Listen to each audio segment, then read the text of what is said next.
Сәуір бітіп, мамыр басталды. One Piece болса әлі бітпеді. Ал сабақ почти бітті. Бұл деген Мералин өзінің жақсы көретін говняный трэш анимелерге обзор жасайды деген сөз. Анақтырақ болса исекайлар. Күннен күнге құлдырап бара жатқан исекаймен бірге фан базасының айкеуде құлдырап бара жатқан жанрдың түрі. Қысқасы қауіпті жағдай. 1979 жылы Харука Такатихо деген чувак жазған «Войн из другого мира» деп аталатын романы исекайдың дүниеге келуі. Я родился.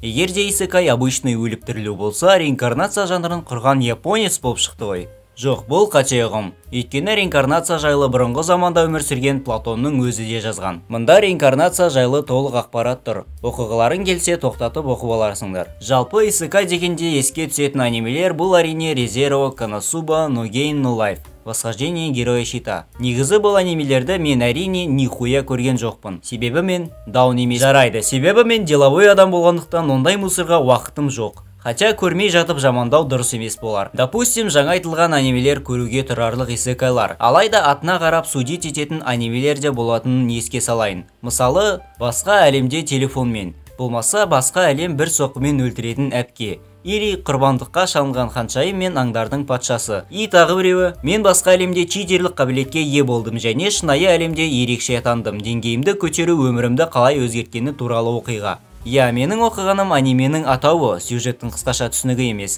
Және ең қызығы бұл анимеде читер деген арам сөз айтылды. Олай болса, соған шолу жасап жіберейік. Итак, аты ұзын читер туралы аниме. Өкінішке орай, онда басты кейіпкерді Дука Free Fire барып көтін айырмайды. Бірақ басқа балдар оның көтін плотын айырады. Оған себеп басты герой, кстати, аты мүлдем белгісіз, тіпті Google'дан таба алмадым. Сондықтан оны Dota 2-дегі Пудждың құрметіне атайық. Көшеде кетіп бара жатқан ол үш быдлының бір қызға дамагаса етіп тұрғанын көріп, оны қорғамақ болады. Но олар оны тепкілеп тастайды. Оның айтуы бойынша оны мектепте де, тіпті үйде де унижать еткен екен. Зайбалы шыққан Пудж айнаны бір ұрады. Қолы стенаға сиіп кеткенде ол ашылып бір непонятный жерге тап болады.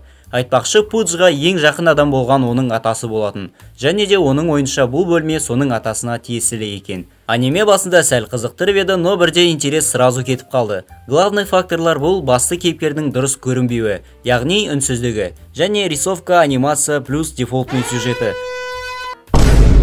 Әрі қарай не болғаны қызық болса айтайын. Пудж бөлмеге кіргенде бір ауадан пайда болған читерлік қабілетке ие болады. Но Пудждан не қуаныш, не мұң эмоциясы байқалмайды. Будто осындай нәрсені күнде көретіндей. Қысқасы, полная хуйня. Басқа әлемде телефонмен. Атының өзі сәлде болсын ажиотаж тудырады. Неге именно телефонмен екен деп анимеге кірдім. 15 жастағы школьникті мына шал, типа құдай, оны случайно найзағаймен өлтіріп алады да, не обесуй, браток, деп сені басқа әлемде тірілте аламын дейді. Басты кейіпкер алдыңғы анимедегі секілді не бары, не жоғы байқалмайды. Какой-то нейтральный персонаж секілді. Сонымен шал оған басқа әлемге апаратын любой нәрсені таңдай аласың дегенде, ГГ дегенерат болғандықтан ол телефон дейді. Басқа әлемде оянғаннан кейін оған әлгі шал звондап телефоныңа тугис орнатып қойғанмын дейді. Оның көмегімен школьник бір қалаға барады. Және ол тынығу үшін бір отельді іздейді. Жалпы исекайларда гаремнің болатыны айдан анық. Бірақ ол гарем көп деген исекайда оңай жолмен келмейді. Алайда бұл анимеде әлгі школьник өзінің гаремін лезде бір бандиттарға пиздеулей берген соң табады. Осыған дейін осыншалықты қызықсыз аниме көрмеппін. Кішкене болсын тартатын анау айтарлық сюжет жоқ. Ал диалогтар слишком зеріктірерлік. Келесі анименің аты болса, маған забавны болғандықтан осы списокқа кіргізуді шештім. Құрбандыққа шалынған ханшайым мен аңдар патшасы, или красавица и чудовище на минималках. Сразу көрінетіні анименің 150+ IQ бар адамдар ғана түсінетіні. Өйткені бастапқы бірінші минутта астарлы сөздер айтылады. Вылезай. Иди. Залезай. Сонымен сюжет. Бір жердің көтінде жауыз жыртқыштар, разумный жауыз жыртқыштар өмір сүреді. Бұрында олар адамдарды басқарып, оларды жеп отырған. Пидорлар, бәсе біз неге онақ береміз десе. Екі неизвестный персонаж бір қызды замыққа келеді. Ол қыз әлгі разумный жауыз жыртқыштардың билеушісінің алдында тұрады. Владыканың жанында тұрған Анубис әлгі қыздың денесін көргенде, мұндайға тоймайсың, лучше покоскан бөліп лақтырып жіберейік дейді. Но бір сәтте қорқынышты атмосфера бұзылып, қыздың үні шығады. Бұл ахуевшая Анубисті ит деп атайды. әрі сөзіне қарсы шығады. Анубис болса владыкаға мына қызды одан да алып кетейін дегенде, ол оған жоқ қала берсін дейді. Анубис нихуя кетпей тұрып алғанда, дәу амбал сибалсы деп айғайлағанда, ол көтін қысады. Әлгі қыздың жанында тұрған владыканың екі көмекшісі одан тез арада кешірім сұра, аты ол ашулы дейді. Владыка орнынан тұрған кезде оған пиздес болсаң менен кешірім сұрап, аяғыма жығыл, сучка деген кезде, анау қыз қандай сүйкімді алақан деп айтады.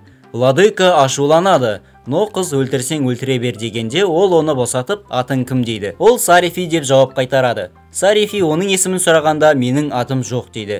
Жарайды, солай ақ болсын, оны ноунейм деп атаймыз. Қамалда қыдырып жүрген қыз Владыкамен сөйлесіп тұрып өзіне көп алып қояды. Владыка ахуелсың ба дегенде, қыз одан қорықпайтынын айтады. И сонда флешбек кетеді. Сөйтсе ол кішкентай кезінде құрбан шалынатынын біліп қойған екен. Владыка оны чуть аяғандай болады. Ертеңгі күні олар сарайдың сыртында жүреді. Интересно болса айтайын, ол жақта гүл мүлдем өспейді, потому что туман позволять етпейді. Владыка оны гүл өсетін редкий жерге апарады. Қыз мәз болып қалады. Осы жерде Владыка қызға басы кеткені құрттай болса да көрінеді, но ол қорқынышты болғасын серьезный түр салып алады. И наконец соңғысы бір удармен өлтіретін әпше. Анимеде не болатыны маған өте қызық. Мүмкін бұл аниме Сайтаманың әйелі туралы шығар. Солай болғаны жақсы еді. Бірақ мұнда ондай ештеңе жоқ. Я, конечно, әпшесінің күші мега пиздаты, но Сайтамаға әрине жетпейді. Сюжет болса тоже қызықсыз. Анименің басында бір шеголды 3 гоблиннан бір қыз құтқарып алады. Но бізді артта тастап бәрі қалай болғанын көрсетеді. Главный герой бір кішкентай қызды жүк көлік санынан құтқарып қалған екен.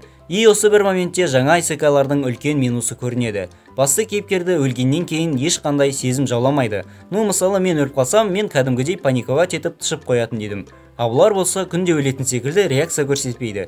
Қысқасы осы жерден аяқтайын. А то кринжометр сынуға шақ қалды. Видеоға лайк басып міндетті түрде комментарий қалдыр. Сау.